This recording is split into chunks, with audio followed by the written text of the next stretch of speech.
We live for another day. Hello, Stars and NHL fans. It's Spits and Suds, a victory edition of Spits and Suds after post-game number 4. I'm Gavin Spittle of 105.3 The Fan, joined by EP Ringside, Shep Shots, D Magazine. His book is out. It's called We Win Here. He was selling massive amounts of copies the other night at the AAC. He's our friend Sean Shapiro, currently staged in the press box. Just got out of the locker room. What was the room like? Take us in there, Sean.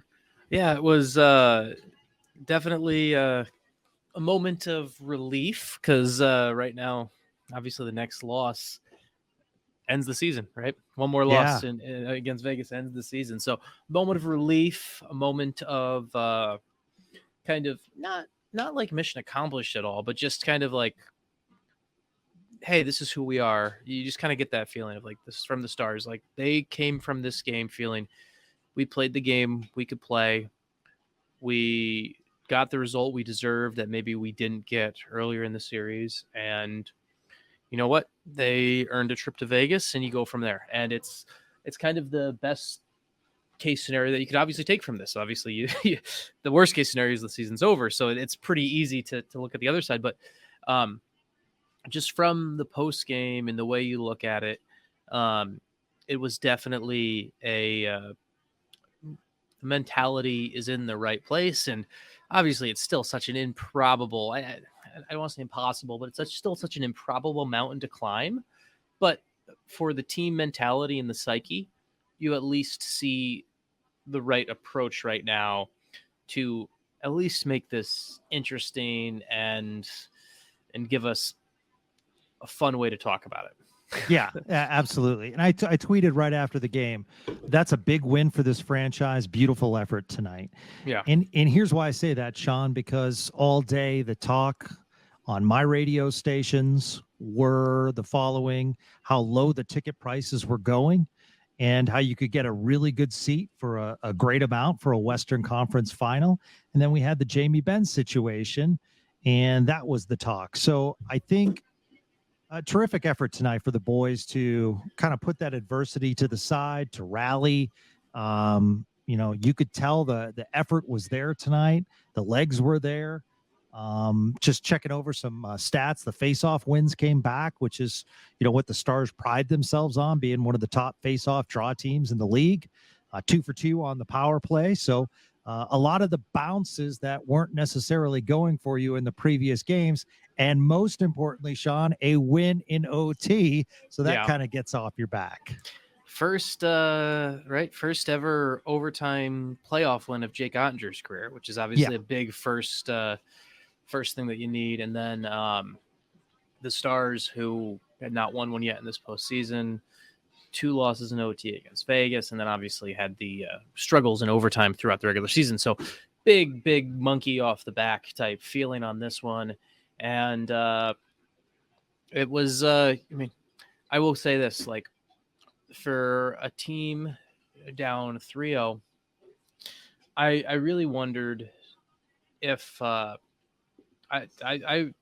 really wondered if we would see a bit of a living funeral, for lack of a better word, on this. Like, I wondered if this team would come in and just, like, I know them having lost Jamie Benn for this game and the next game and how things went last game and kind of the stakes of it, of where they were. I mean, I thought there was a real possibility this could have been an ugly one. This could have been the Vegas just put them out of their misery, and they did the opposite. And they believed in all of that jazz and everything. And on top of that, give credit to the people in the building here tonight, the fans. Like, it didn't feel like a team that was down 3-0.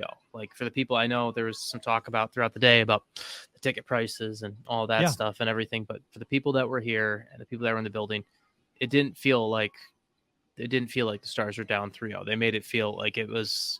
So kudos there too.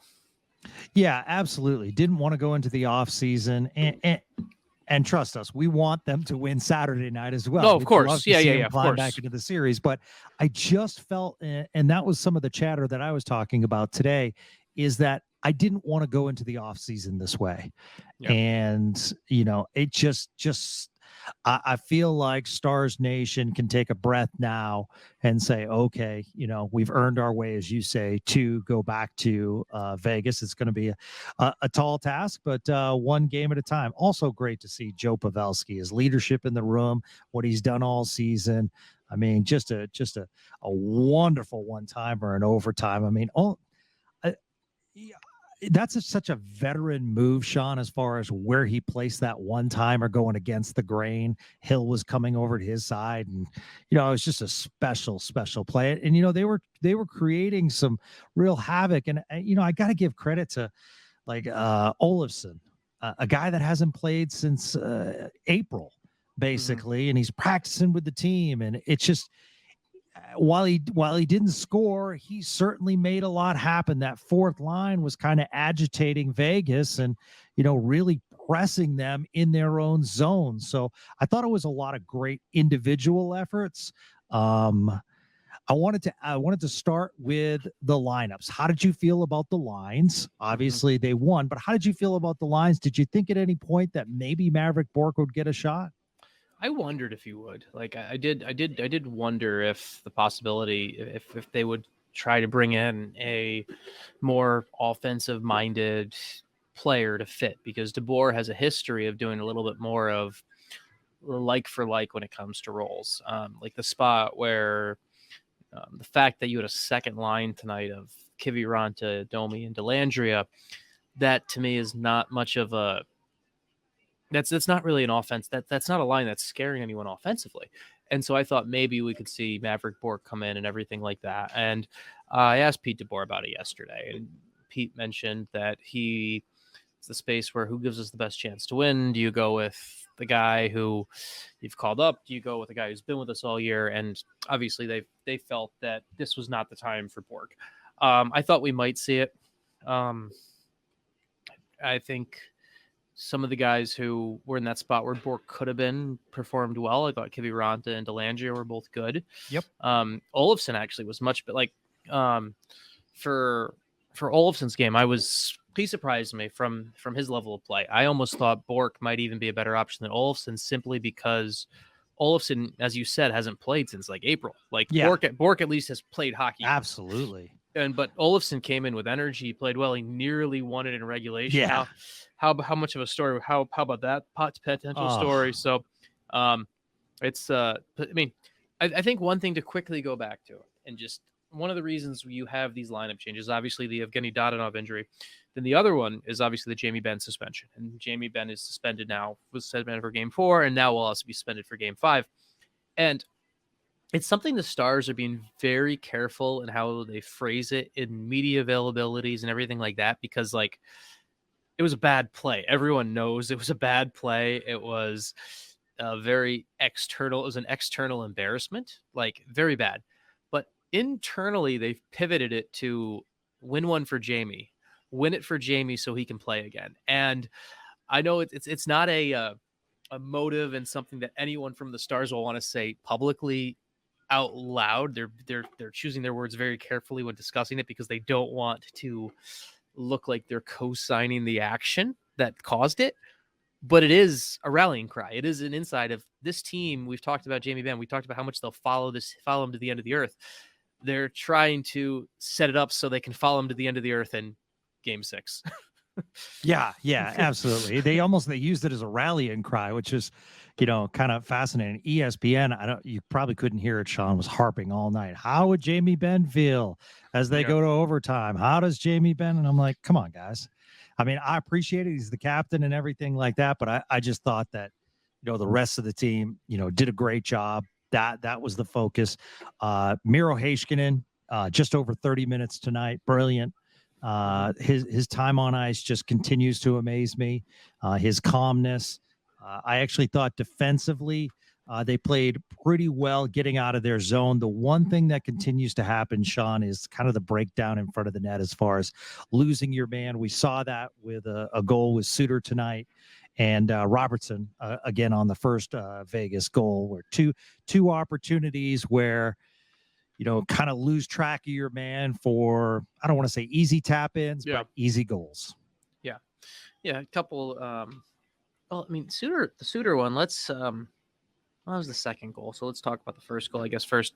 The first goal, you look at that one, and it's not the tap in to me that created that goal. It's Vegas loves the cutback within their system. Vegas is a big team, is big on entering the zone, doing the quick cutback, and allowing forwards to enter with speed, and then you kind of hit the cutter. It's almost like it's very similar to kind of creating like a basketball style offense when they're in transition.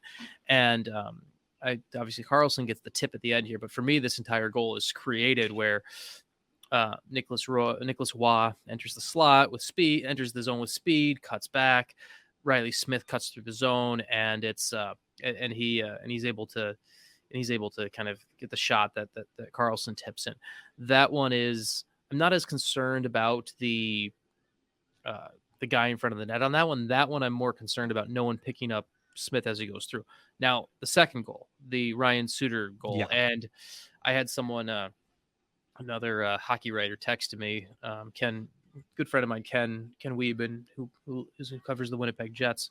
He texted me right after that goal, and to give, I thought Ken's classification of it was perfectly. He said he texted me right after they said Suter not having his head on a swivel has been a problem this series. He's in position, but he's never locating anyone. And it's a perfect way to look at it, because like Suter was actually in the right spot. He didn't lose the guy. He just wasn't looking. Like, no. Like it's just like it's like the weirdest thing where it's like he's in the right spot, but he didn't, like, his feet and his body were in the right spot. Just like the game two goal where he had the turnover first, and then which was egregious, but then he was actually in the right spot to defend the pass for Michael, but just didn't locate the puck and just lost it. Like it's something that's kind of it's a weird spot. Like it would almost be like, because it's just like he's actually been in the right spot. The issue of him being old and slow isn't the issue. He's in the right spots. He's just not processing it. So.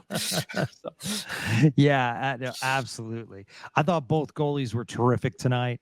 I thought it was a fun game. If you're a hockey purist, it was a terrific game to watch. So when the Stars scored, finally, it broke 117 minutes and 33 seconds of scoreless hockey for the Stars, 58 straight saves for Adin Hill.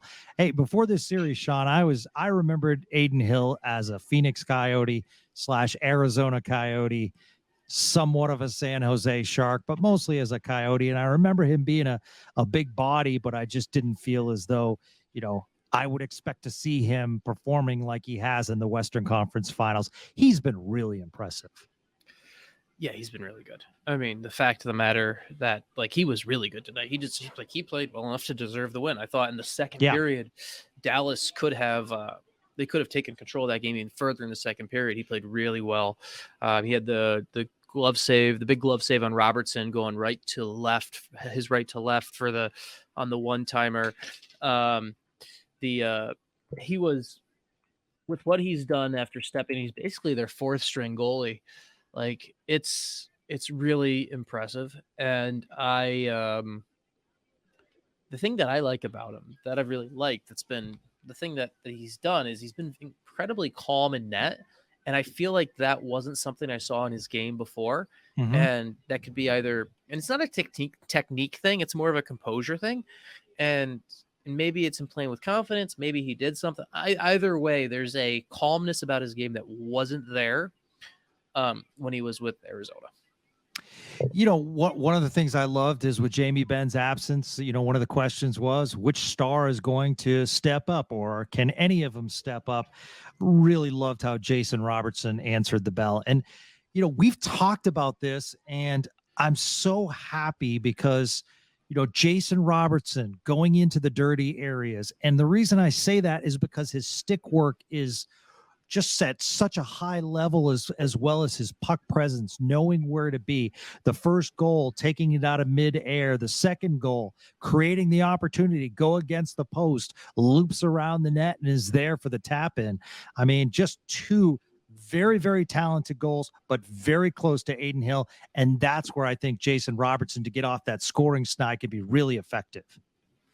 Yeah, the first goal was just plain fun, right? Like Yes. that's now Schoolyard. let's also talk about why it happened though, because one of the things out of necessity, the Stars changed their power play tonight. The Stars changed the look on the power play. Because with Jamie Benn being out, they no longer had Jamie Benn as the net front man. Normally, it's Jamie Benn in the net front and Joe Pavelski in that inner slot, and they can kind of rotate in and out. And Jason Robertson is kind of on that face-off circle, and a lot runs through him. So with Ben out and Seguin coming in, they took Robertson off of that face-off dot spot where he normally is and where they try to create a lot of shots for him, instead putting him down in the net front role. And so that was a change that was completely necessitated by Ben being out. And so Rope Hintz went where Robertson normally is. Seguin went where Hintz normally goes. And so complete credit to Robertson for stepping into a role that of course he can play. He's an elite talent and around the net, but a spot where he hasn't been, that's not the spot he normally plays on the power play. And it's a play where he steps into that spot, the team adjusts, and it's a goal that's almost created by Benn's absence. And I'm not saying that, like, I don't think Jamie Benn makes that play. Like Jamie Benn has, it's not that he couldn't make that play, but I think Jason Robertson is in that spot and makes that play. And I don't know if Jamie Benn makes that play. So you talk about an adjustment on the power play. You talk about a trickle down impact of the Ben suspension and where it all goes. And that's there. And Robertson did more around the net in general. I mean, Robertson tonight had 11 shots. So I'm looking at it. He was great tonight. Like overall, throughout the game. He should have scored. He almost scored twice. He had 11 shots, and because shots that hit the post don't count as shots, that doesn't include the shot that hit the post right before he scored his second goal, because he hit the post. He beat Aiden Hill on that sequence there. This is one of those, and I wrote the terminology on this. Like, this is one of those games. If the Stars pull off the improbable, if they do it, this is one of those games of legend. This is one of those games where it will be like, this Jason Robertson, will be one of those games 10, 15 years from now, people will look at and be like, this is what Jason Robertson did to set the stage for the Stars to do the impossible. And that's what this game was. Yeah, absolutely.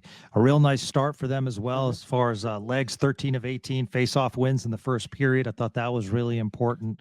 Really kind of took it to Vegas. And, Vegas, I thought, had the better of the third period. But, at the same time, the Stars hung in there and had some chances to win it in the third. It was just a kind of a back and forth game. I thought there was a big point that won't necessarily, well, it kind of will show up on the stat sheet, Sean, but Vegas had an important power play in the second. Ty Dellandrea took an unnecessary penalty in the offensive zone. Jeez. Yeah. Just hacking the stick out of Haig. But no shots on goal in that power play, and I thought that said a lot. And I think one of the keys moving forward in this series is Vegas does such a good job, Sean, of keeping the Stars to the outside. And when the Stars can curl back and get in the inside and get in front of Aiden Hill, I think that's where the damage can happen. So hopefully Pete DeBoer and his team sees that. And I know that's easier said than done, because shots on goal alone, I mean, just from the slot or whatever, you might catch a rebound or whatever, but you saw most of the scoring chances came in tight for both teams. Yeah, you did. And the one of the things that I think the Stars started going to, we saw a little bit with Robertson. Olofsson had a couple chances this way too. The Stars, I like the Stars worked low to high a lot better this game overall. And some of that was working on shooting directly from there. There's a couple more wraparound attempts, and wraparounds to me are a play that they're like a tool in the bag that if you have them, you use them to build something else. And I think the Stars did that, where they created some chances near the post. They pressured Aiden Hill that way. And then they also got more of those. It opened up more space for the to get that pass to the up high to create the second, to create that shot that could be tipped or that shot that could create traffic. And I think that's something that Dallas will definitely take from this going forward. Of that's how you keeps going. That's how you're going to put pressure on Vegas. And Vegas, for you look at their offense. I mean, Oettinger, I think something that it's going to get lost in all of this in this game because of the goals and everything like that. But the save that, and because he didn't actually catch it, it will get lost and it won't make the same highlight reel. But I thought Ottinger's save with at 15:45 in the third period, I wrote it down on Nicholas Waugh, where he makes the save there and he goes off the cuff of the glove and up to the netting. Like that save to me is a season-saving save. That right there is, it won't make the highlight reel because he didn't actually catch it. He just deflected it up. But that right there is a season-saving save. I now say the part that I say sometimes, get me back on track. Well, let's get our Twitter listeners involved then. You've had a long day, my man. All right. Jordan Harper sent this to us in the third period. Your best players had to be your best players in Oettinger and Robertson. We are off to overtime. And then he says, what an incredible effort by 24 on the power play to give Pavelski that chance. I agree. I think while he won't necessarily show up as much as Robertson on the score sheet, I thought we saw some vintage Rupe hints. You know, I thought this was the first game in this series, Sean, where I can actually say, okay, the Stars used their speed or got some breakouts. I was actually wrote down at one point, had they lost this game, I was going to ask you, when in this series can you remember when the Stars showcased their speed, which is one of their advantages? But I was glad to see as the game moved along, it seemed as though the Stars kind of got their legs and showed. Yeah. You know, even Bruce Cassidy pointed it out in an interview. He's like, we got to stop these stretch passes. Yeah. No, they started using their speed more. I actually thought, I didn't expect Olofsson to add to the way he did. I thought Olofsson kind of, you look across, Hintz came with speed tonight. I don't think they had the greatest offensive chances, but that Domi, Kiviranta, Dellandrea line was pretty annoying how they played. Obviously, Dellandrea draws the vital penalty in overtime that sets up the power play that kind of makes up for the Radulovian-esque idiocy in the first period. But I thought Johnston brought some speed tonight, and then even that fourth line where Fox and Glendening aren't burners, but Olofsson looked really fast tonight. Yeah, he did. I thought, like he was really good. And now, I mean, part of that may be first time he's playing since April. He's playing on an adrenaline high and everything like that. But I really liked his game tonight. I did too. It was overall, like I think the Stars came with speed and they handled speed well. And the other thing that really with handling Vegas' speed tonight, I thought Oettinger did a better job handling the puck tonight.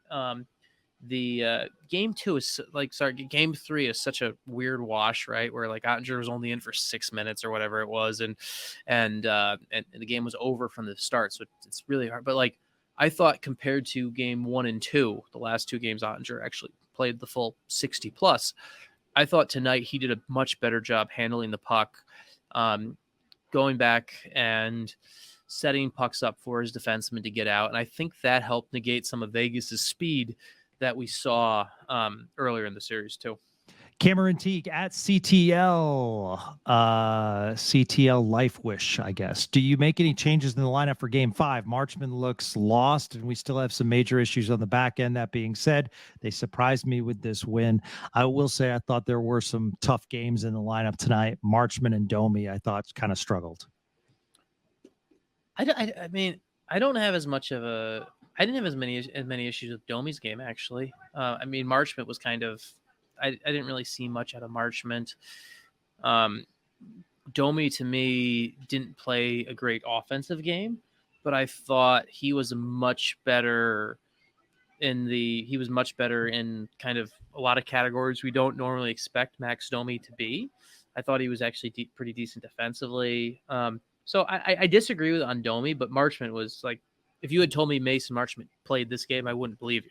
Yeah. That's like he was a complete passenger. But Domi, I would disagree on Domi because I think Domi was better than it showed. But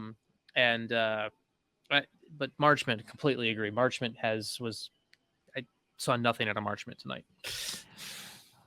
I just want to. I mean, I don't know. I mean, maybe he can't get to the front of the net, but I mean, I kind of like it when Domi is in that position. And, but I'm glad you saw it that way. That's good. That's good. Yeah. You know? Yeah, no, like the whole thing is like I look at Domi where I look at Domi's game where it wasn't the typical Max Domi game, right?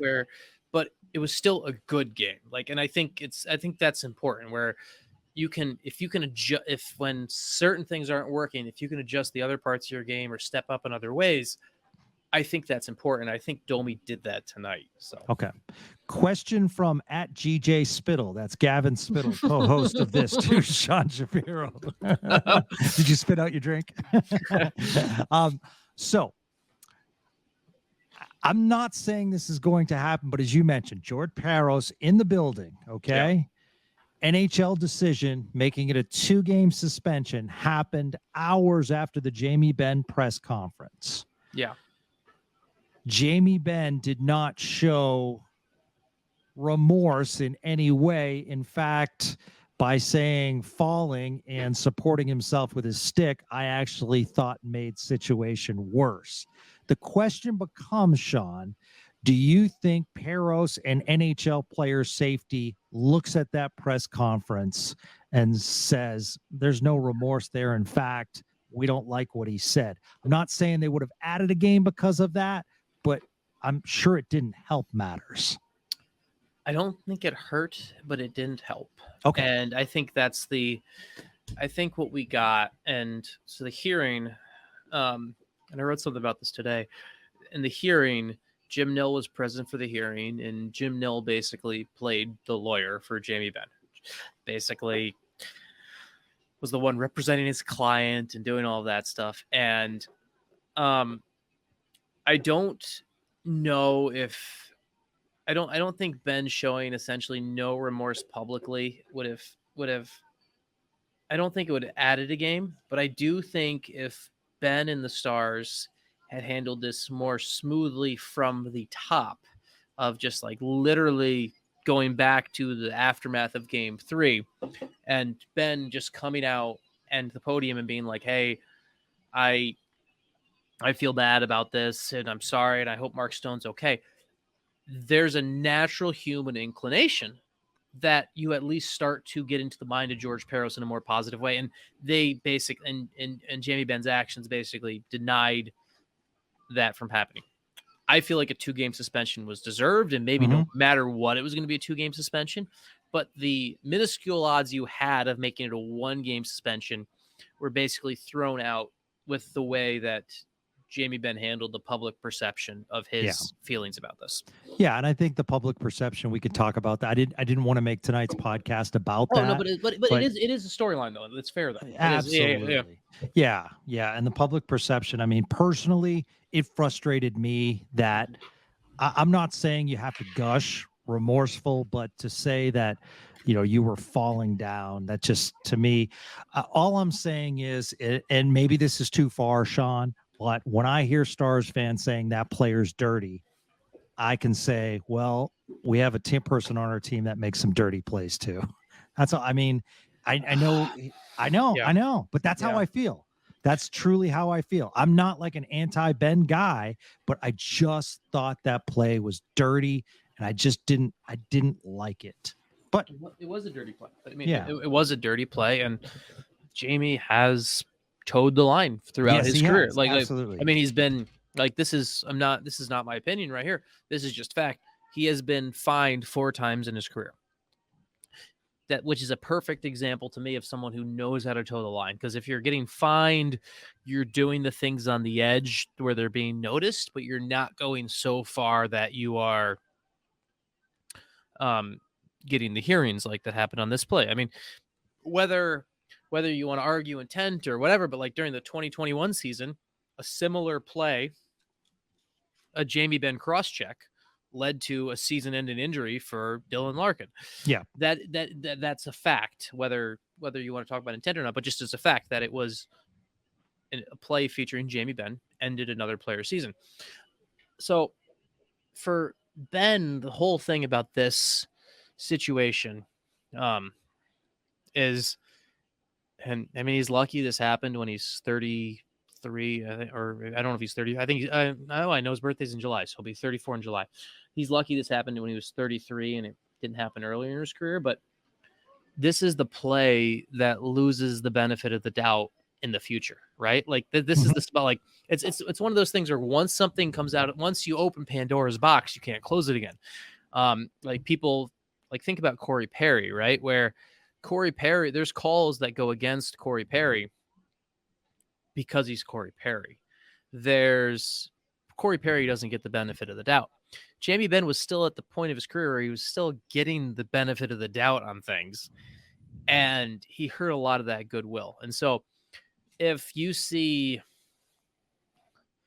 like, just think of, like, at some point next season, if you see if Jamie Benn tussles up with a guy and Jamie Benn gets the extra penalty, refs don't forget this either. Hockey fans aren't going to miss that play. Refs are going to remember that play.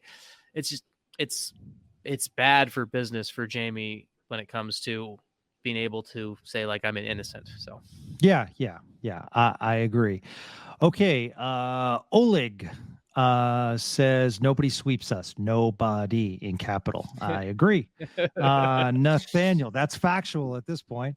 Will the Stars ever lose OT game in the playoffs again? And he puts in parentheses, just in case this goes to OT and they actually win. Well, there you go. We can answer that. They will not at least lose until Saturday. We can promise you that. All right. Belfour's Billions, who always chimes in. Going back to game 3, sorry.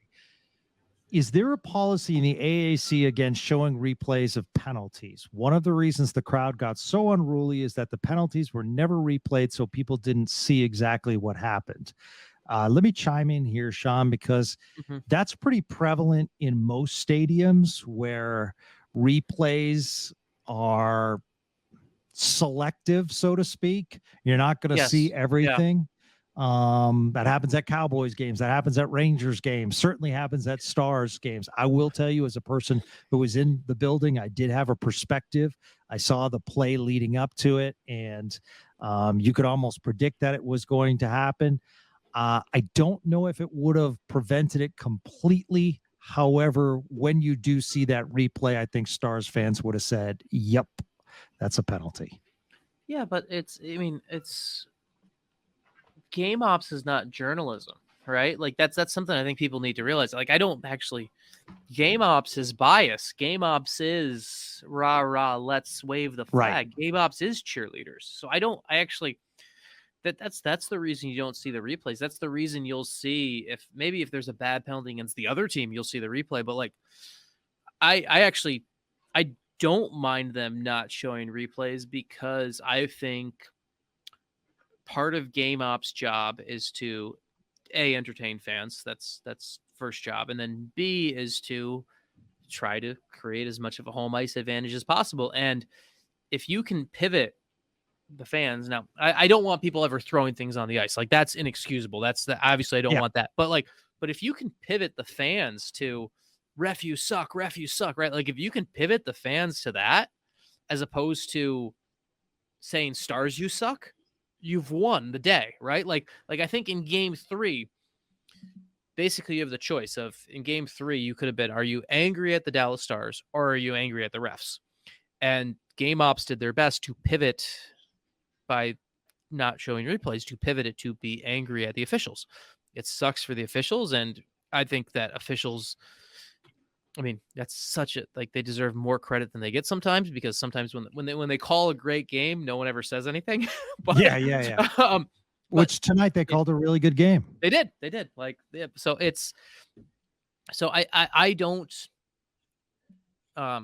don't mind the lack of replay, because I understand that game ops are about entertainment and the home team. They are not about showing a full-sided story.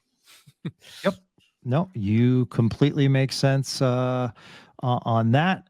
Narrator RN at Pops SXV. I'd like to give the Twitter handles out. Did Benn speak to the team before he left after game 3? Did you find that out? As in like after on game 3, you mean? Or, yeah, I guess when the team came in the room, did he say something before leaving? I'm guessing he would.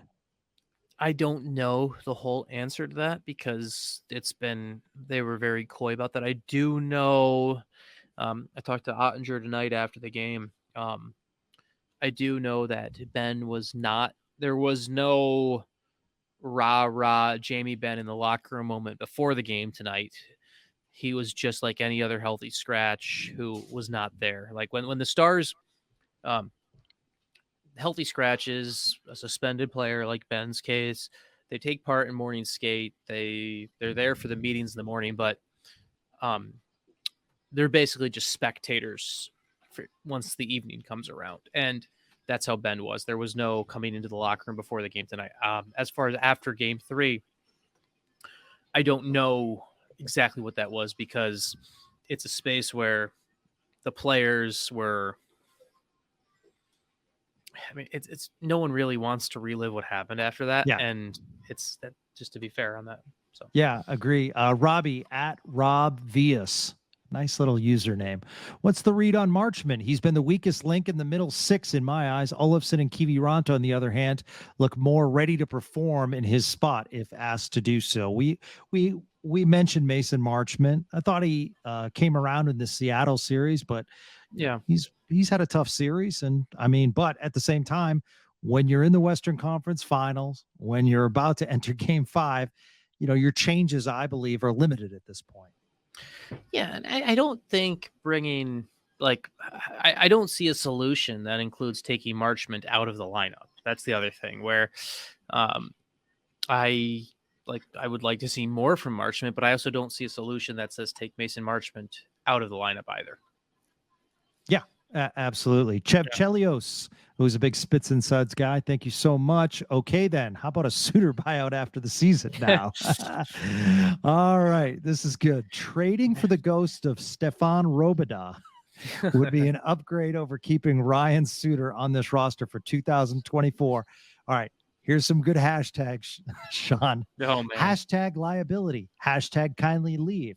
Hashtag launch him into the sun. Hashtag Spits and Suds. Hashtag turn it on, leave it on. Hashtag Dallas Stars. He included hashtag launch him into the sun and kindly leave at the same time. Yeah, and he got all this. He got them all right. Yeah, there were proper spacing. I mean, grammatically, it looks terrific. That's you deserve the first star, Chev. I mean, the Suter things, and you and I will. I mean, hopefully the Stars pull off the impossible and we don't have to talk about this and hopefully we don't have to talk about this till June, but I feel like we can have a very nuanced Ryan Suter based discussion in June. Yeah. And I hope that discussion's like June 20th because I hope the Stars go and do something crazy here so we can have that discussion like in late June. But either we will have that discussion, Chev. I promise we will. But it's right now, like let's see what happens let's see what happens Saturday night.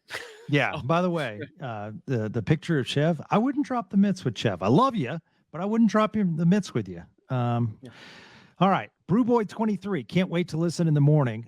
Thank you so much for supporting and listening to Spits and Suds. Truly appreciate you, Brewboy.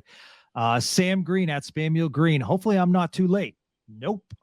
I was wondering if Sean could break down the NHL player safety review. Like, is it in a Zoom meeting or something? And then do they sit there and do a back and forth? Can Jamie have gotten one and said, well, that's not fair, and they responded fine too? That's great.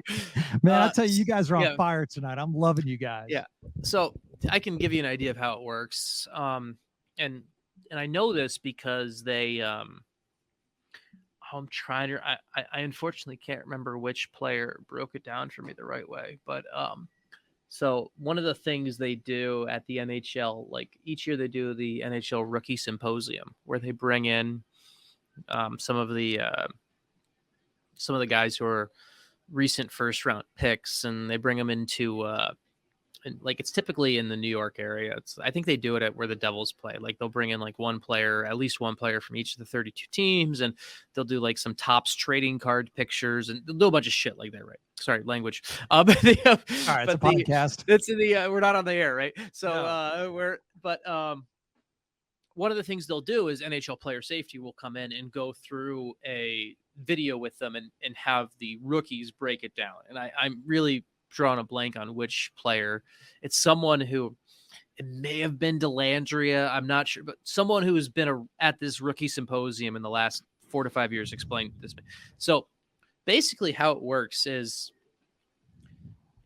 this one was on Zoom or Microsoft Teams or whatever video conferencing service they're using for the NHL right now. Because George Peros was actually it was Wednesday. George Peros was in Florida for the Carolina-Florida game. And the only way you ever get an in-person hearing is if you're going to be suspended for at least 4 games. So that's the only way you get an in-person hearing, and you can waive the in-person hearing, but that's the only way you're getting in person. Otherwise, it's going to be over video. And so to set the stage for people for how it works, this was Jim Nill and Jamie Benn sitting down, probably in Frisco. I don't know if it was at Frisco and Dallas, but I'm assuming it was Frisco, probably in Jim Nill's office in Frisco.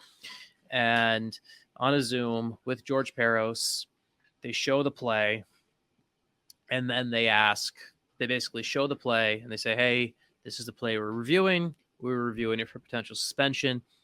And then they say, is there anything you'd like to tell us? And that is when Jamie Benn, and from my understanding of how this conversation went, Jim Nill basically kind of stepping in as his attorney type voice to kind of to help give better answers than he gave to the media, basically explaining, hey, this is what happened. You see this here. And the issue with this case, for Ben, and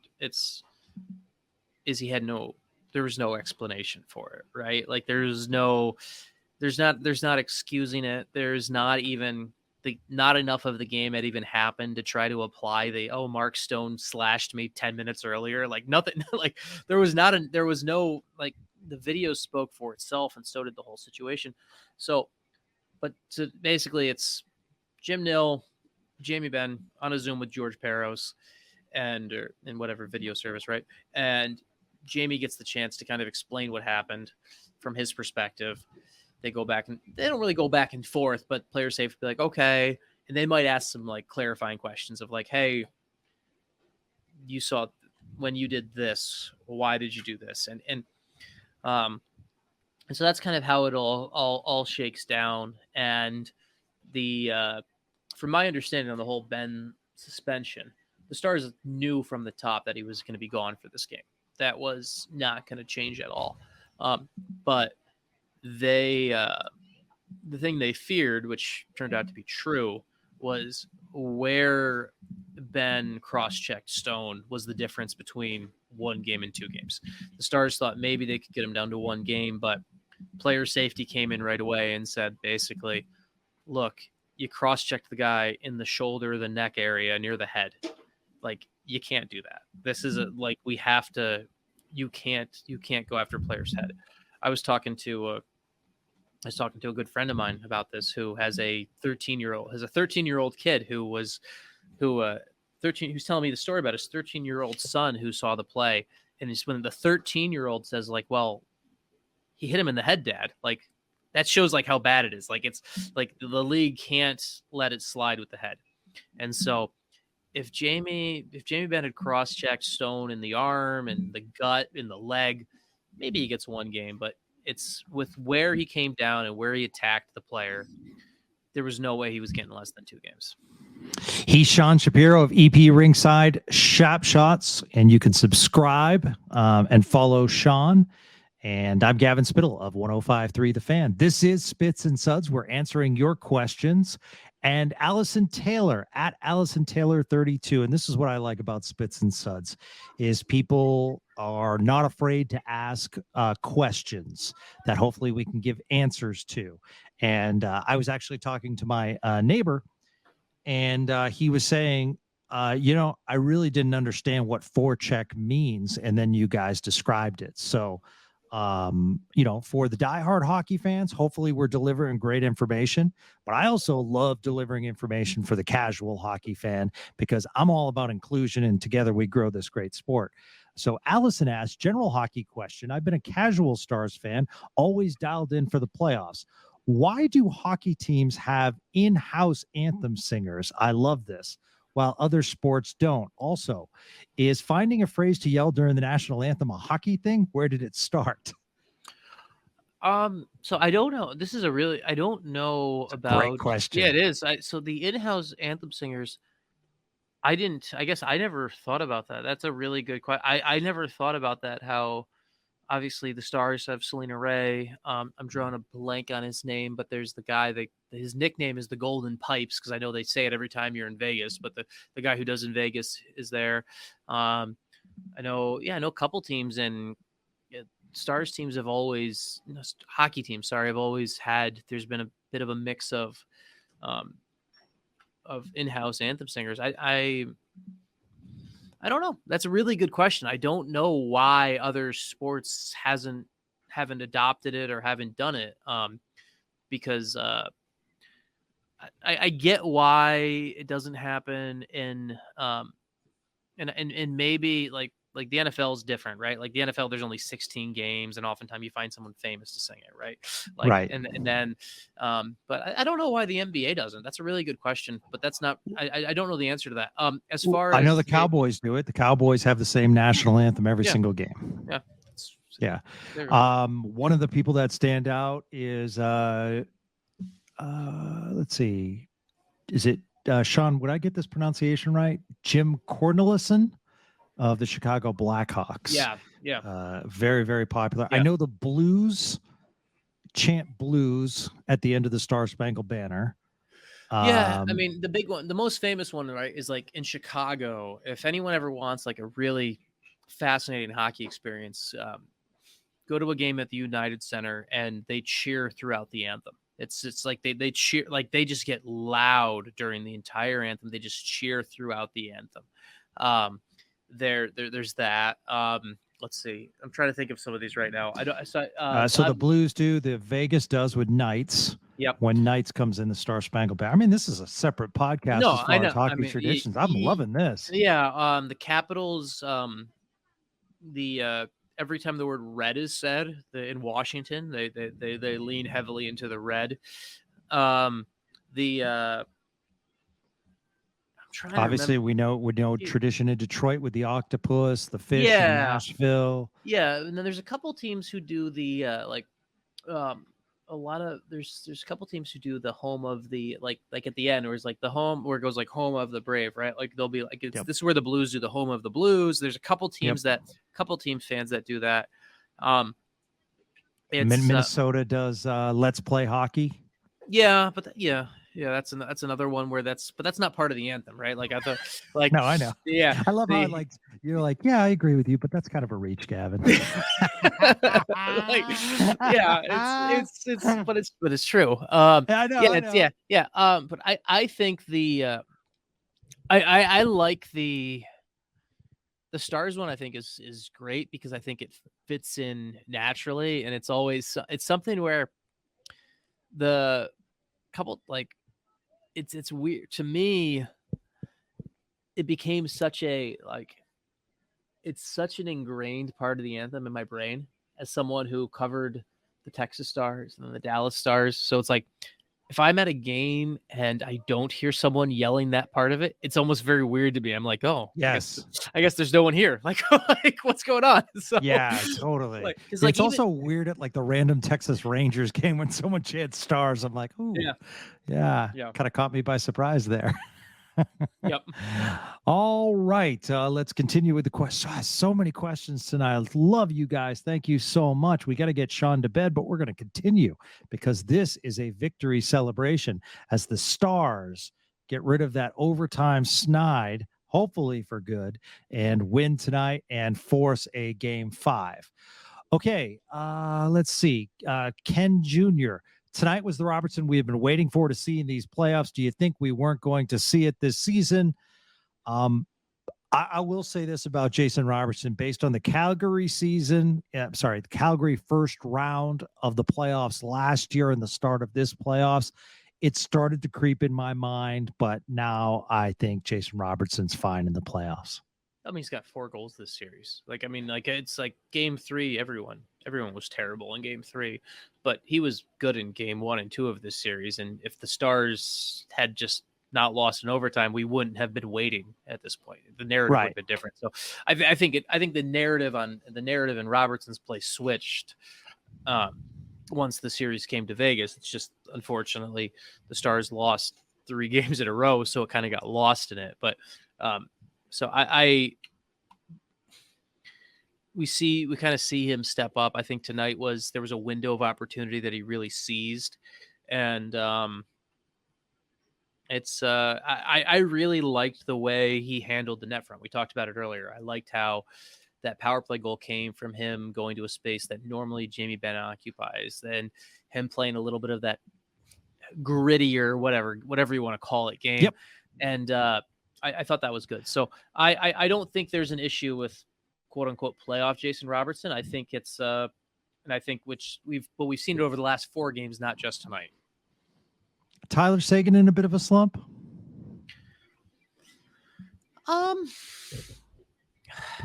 I don't know if he's in a slump. I mean, I would look at, like, I thought he had, so he tonight, right? Let's see. He was okay tonight. I think he's in a weird spot kind of in his career of what the proper expectation is for Tyler Seguin, honestly. Mm-hmm. I mean, he's a good middle 6 forward now. That's what he is. Like, he's not a top line guy in the league anymore.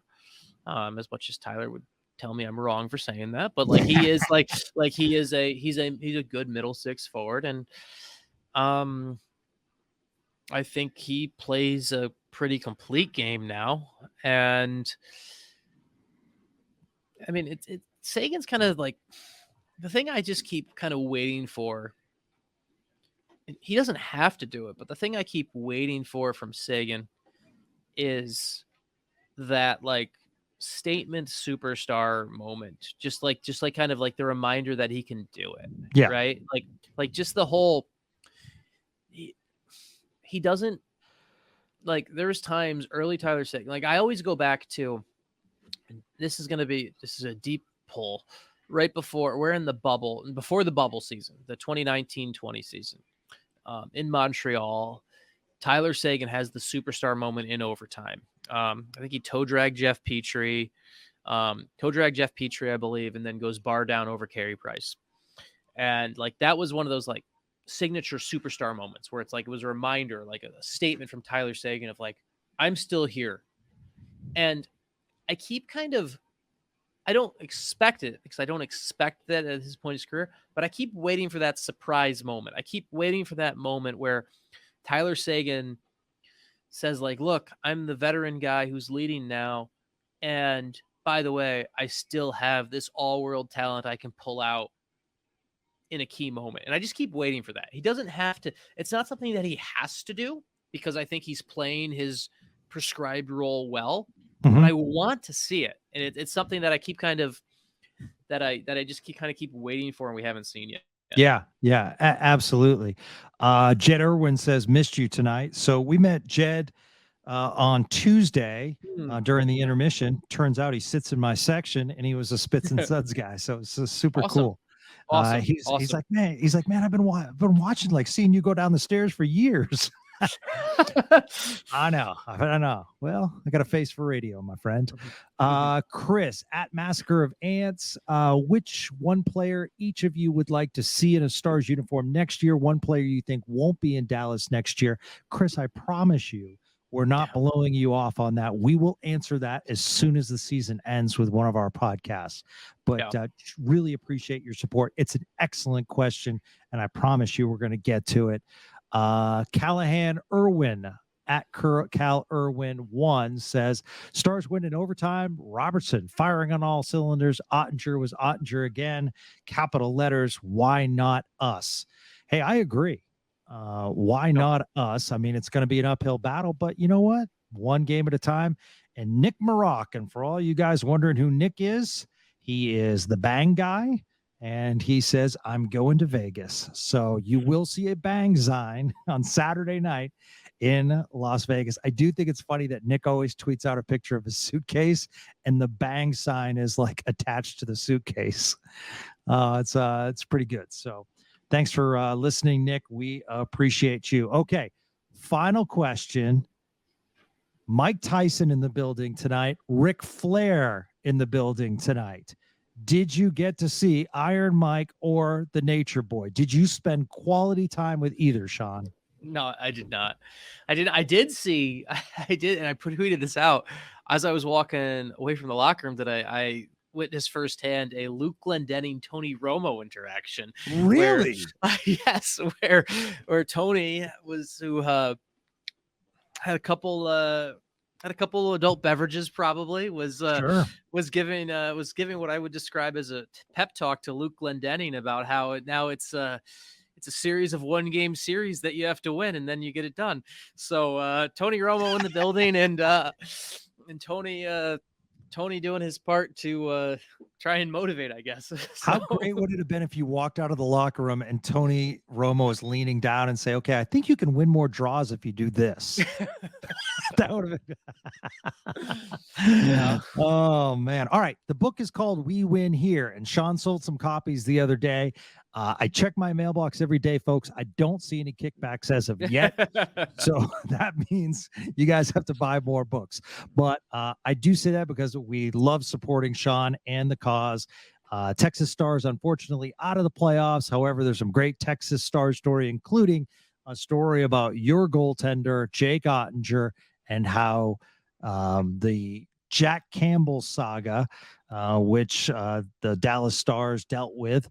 And who has a really good story about Jack Campbell is, Frank Provenzano, the former assistant general manager. Yeah. So he told me a great story. We'll have Frank on Spits and Suds, Sean. But so he's in the room draft night and he's like, all right, this is great. Cam Fowler's dropping. And then all of a sudden, someone in the room starts out, we need Jack Campbell. And they draft, and Frank's like, what's going on? We should have taken Cam Fowler. The very next pick, Cam Fowler's taken by the Ducks. Mm-hmm. Yeah. So unfortunate. But those kinds of stories like that are in the book that Sean features. It's called We Win Here. You can find it on Amazon, I guess. Sean, that's a good place to find it. Yeah, a website. We've got if you go to wewinhere.com, we've got that. We bought that URL to make it easy for people. So just go right there. So nice. Absolutely. And if Sean won't autograph your copy, I will autograph it. Sean Shapiro. Yep. Absolutely. All right. That's going to do it. He's got to get to bed. And so do I. You guys are awesome. Thank you so much for your feedback. It's one of my favorite parts of this podcast. Sean, you're an absolute beast. Thank you for going in the room tonight, giving Stars fans the insight you do. It's always fun, man. And it's each Stars win, we get to know another one. I mean, we'll keep doing these after, but we get to keep doing game-related ones. And it's there's still one of 3 teams left still playing, so embrace it. And obviously, I mean, we all know that it's unlikely for Vegas to lose 4 in a row, but you got to do it one at a time, and you never know. So let's see what happens. Does your wife know me by first name, and does she snarl when you mention my name? Because I am spending so much time with you at night. No, she is she's already asleep, so it's Okay, all right, okay. good. Yeah, All right, cool. she and the dogs have typically passed out already by the time we hop on doing this. So, All right, that's quality. That's quality. All right, guys. For Sean Shapiro, I'm Gavin Spittle. Thank you so much for listening and supporting. Subscribe, pass it on to your friends. Guess what, guys? We're going to Vegas for another game, and we will be with you Saturday night for the post game. It's Spits and Suds right here on 105.3 The Fan.